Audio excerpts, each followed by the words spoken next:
good news with the Trump trial in New York. I kind of got really passionate the other day on TV. We were filming something. And I just said, remember this. They changed the statute of limitations on this thing in New York. Letitia James and Braggs and a legislator needed the 2006 is when the Stormy Daniels thing happened. And the paper and the supposed filing thing where Trump paid for it and said he just didn't want the whole world to know about it and had it done and filed under a personal category rather than a political category.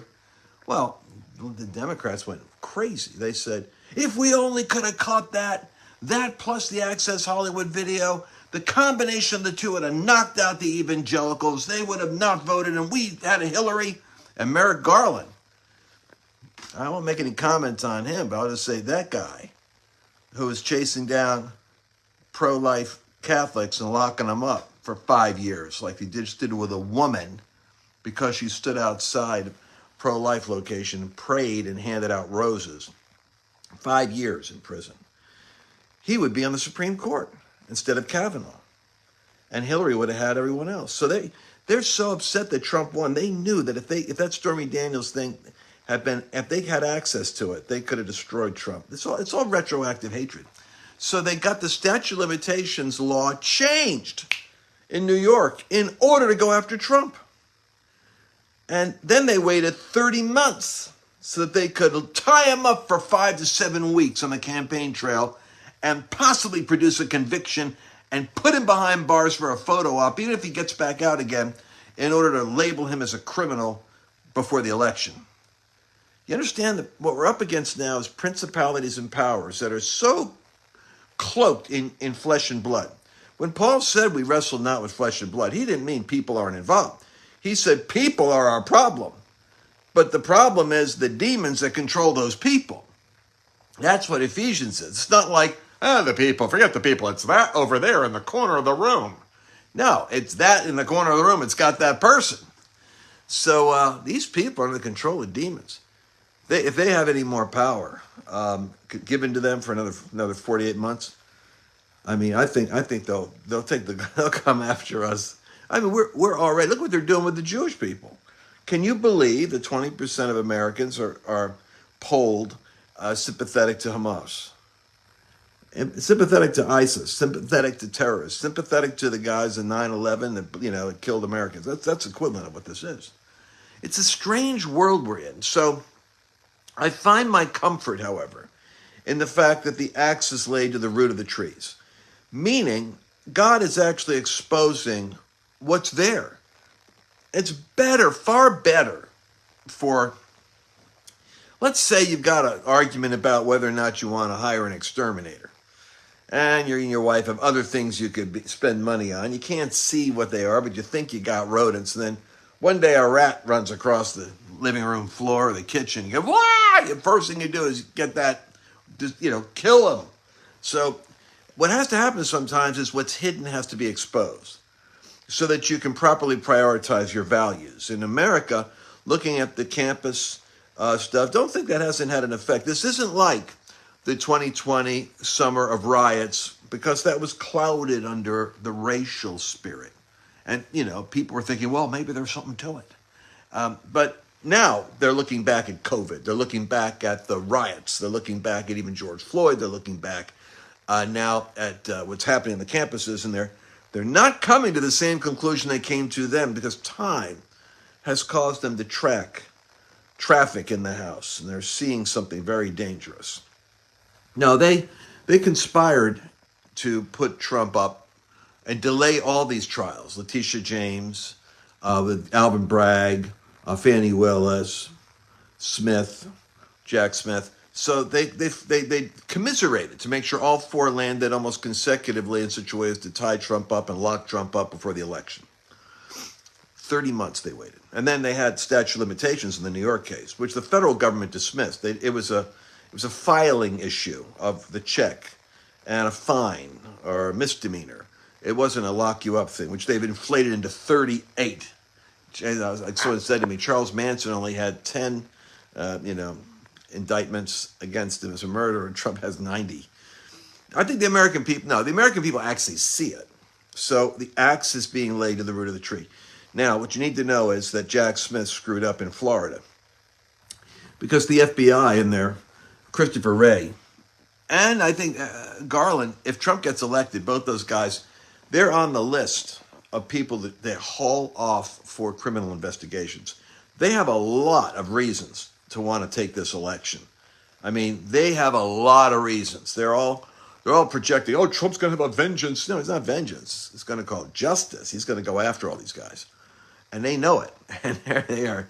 This is like really serious business. But Jack Smith and the FBI evidently had doctored up photographs and cover sheets and documentation in order to expedite the case for the crime of, taking papers to Mar-a-Lago. He should have taken. I mean, he had a SWAT team show up at his house to make sure they got those papers back.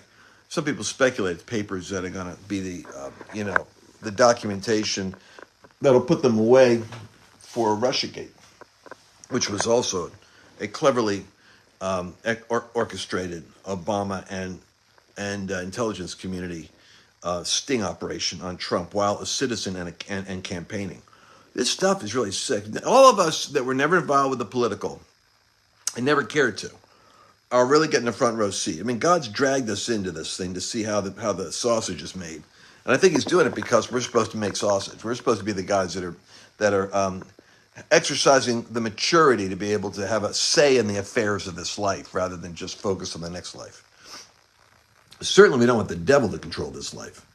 So anyway, Jack Smith has a problem. Now he's going before the judge in Florida to have to explain his case in light of the manipulation, falsification of evidence that was sent in, and it's going to tie him up for a while. Now he's dancing. At the same time, Michael Cohen was on the stand today, and while I did say the other night on Flashpoint I was concerned about his testimony, because I know you and I could say, he's a liar, he's a liar. I forget about us. There's 12 jurors in that room, and 78% of them voted for Bragg to be DA. They want him as a DA. And by the way, 84% of them voted for Biden. So this is not what you call, this isn't Oklahoma we're in right now. This is New York City. The only place worse than that for a rigged jury pool would be Washington, D.C., which is where they put Navarro and Bannon and others that they lock up. So it's bad. It's serious business out there, folks. Anyway, Cohen gets on the stand today, and part of his key evidence was that he put a phone call in to talk to Donald Trump, and it's as part of his testimony. But they have the text logs and find out that the Michael Scheller, the person who is the attorney who he talked to in order to be able to get a message to Trump and talk to Trump about the authorization for the payment, blah, blah, blah, everything is part of his case. On the stand today, we find out that he didn't call this guy Scheller for the purpose of catching up with Trump. He called him and talked about a 14-year-old who was harassing him online. Some kid got his phone number and was harassing him. Now, why that's important is Cohen had Anderson Cooper was the one who used the word today. His credibility is kind of suffering because he's being caught lying in court. Now, when Anderson Cooper tells you somebody's lying and he was a little discouraged and thrown off, folks, when Anderson Cooper on CNN is saying that Cohen really looked bad today, I guess you can have some confidence that all you need to have is one person or two courageous people in that jury pool who are probably like there's a closet MAGA, closet Trump voter. Nobody knows about it really, but they're probably feeling that heat right now, like they can't sign off on this. So it's interesting that these cases, as bad as they are, they're not. None of them has the velocity to be able to take Trump out as they intend. And I think as time goes by, here's the part I wanted to tell you. Now, please listen to this. Merrick Garland goes out today nervous and self-righteous, saying, we would not let President Trump exercise executive immunity because no man's above the law. So that he has to be brought to trial. And we wouldn't let Peter Navarro, the former trade secretary for Trump, have executive immunity because no man's above the law. And we won't let Steve Bannon have executive immunity because no man's above the law. But Joe Biden, he gets executive immunity because they want to listen to the recordings of his testimony about how he had papers that he knew were state secrets that he turned over to an author to ghostwrite a story for him that he could get several $1,000,000 on the royalties for publishing his book. And the evidence is recorded on a tape. And the Republicans are saying, obviously they're playing Smash Mouth now because they're watching how these guys are going after Trump, and they're feeling the heat from you to do something about it. So they're going to the Department of Justice saying, we want to hear those tapes. Merrick Garland says, no man, is above the law. Trump isn't, Navarro isn't, Bannon isn't, but Biden is. I'm not going to succumb to the pressure to make this political. We're trying to run a righteous operation here, and they're trying to make it political. We're not political over here. So basically, he's trying to keep the tapes of Biden from being heard. This is the interview where the guy, the Asian guy, remember, who's, I hate to sound like, Archie Bunker here, but I'm trying to put this from my typical, or low information track with the data people. But it's just like the guy that was the counsel who covered for Biden by saying we couldn't really charge him with a crime because I just think he seemed like a sympathetic old man who just doesn't have a good memory. And they freaked out over that. They're supposed to be the president of the United States, sympathetic old man that doesn't have a memory. But that was the best he could do to excuse why they wouldn't press charges on him like they did with Donald Trump, because evidently you are above the law if you're a sympathetic old man that can't remember the facts when you're lying or giving away state secrets. How's that? Well, that's part of the that's just part of the sad situation, and it's I don't think it's going to go down well, but I think you needed to know that. The other thing you need to know is I have a grandson. I've got a little grandboy. Did you know that? My first grandchild, little Lex. And so Lex. I keep on adding syllables to his name. Today, he was here with Grandpa, and I found out if I bounced him on my knee and I propped up his head and I sang to him, he fell asleep. He stopped crying. And so Grandpa had duty today to keep him from crying. Ain't that sweet? So that little precious, I'll tell you what, that's why we do what we do. Why do we fight? We fight for our children. Because we love debate. I love the future. And otherwise, hey man, I know I'm in the target zone.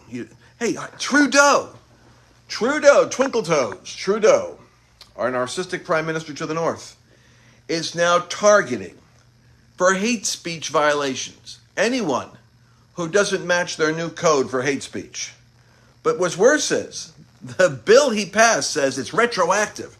We're going to go back and listen to your social media, and if you ever said anything that falls into hate speech category, we'll go back and prosecute you for the new law from this day forward. How's that, huh? You like that idea? How'd you like to have that? They're going to go through your social media. I predicted they're going to go through mine and say, he's an incendiary rabble-rouser. I'm going to be going off to the Courage Tour. I want you guys to join me May 19th to 21st. Go to thecouragetour.com. I'm going to be flying up on Saturday to Wisconsin to go meet with the leaders for the Wisconsin. If you're in Wisconsin, go sign up for the Courage Tour. And then if you're in Michigan, we're going up there. Mario and me will be up there, and not only us, but a host of others. This is some of our speakers. We have, I don't know all of who's going to be there, but we got some congressmen, congresswomen. We got some charismatic leaders you're going to love. Anyway, the Courage Tour. Miracles by night, prophetic reformation by day. I'm going tomorrow to the Ignite. Actually, I'm flying out. Oh, it's already started, May 16th and 17th. If you're in Omaha, join me. Just go to Ignite-CB. And you can join me tomorrow for lunch. I'm going to be, Hank Kuhneman is going to be there. Gary and Drenda Cassie, great folks. Apostle Greg Hood's tearing up tonight. This is going to be the host there. Craig and Desiree. So, music by the Isaacs. But I'm just saying, man, I'm going to be flying up there tomorrow. Then I'm going to be going to Wisconsin for the Pastor's Breakfast. Then I'm going to be going to Michigan for the Courage Tour. But right after that, the left wing is freaking out. I'm getting more negative press. We must be over the target. Go to unitycity.net, because after I do the Michigan Courage Tour and I'm finished with the Ignite business meeting, we the people united in Christ. You can just click on that thing if you want to. What I want you to catch is I'm going to be doing this citywide thing with Chad Conley and Rick Green. But, the left is freaking out. You know why? Because we dare to say we're coming together in unity, the Christian community, and man, I'm a dominionist, I'm a Christian nationalist, I'm a dangerous man. And I'm getting all this negative hate mail. So it must be a political stronghold in Charleston, North Carolina, or is it South Carolina? I can never quite remember. South Carolina, isn't it? Charleston, South Carolina. Yeah. Anyway, Day is freaking out over there. We've got negative press. So that must be right over. I think it's like Antifa BLM stronghold in the Democrat South there in Charleston. And so it's a swing state. That's probably why it is. But I'm going there. So it'll be, there must be something cooking there. And go to that unitycity.net to stir up all the disunity you can in the neighborhood. Bottom line, Trump looks like he's going to make it through the maelstrom of these court cases. And if you're in Omaha, if you're in Michigan, if you're in Carolina, we're going to be there. I'm going to be there. I want to meet with you. And it's going to be a great thing.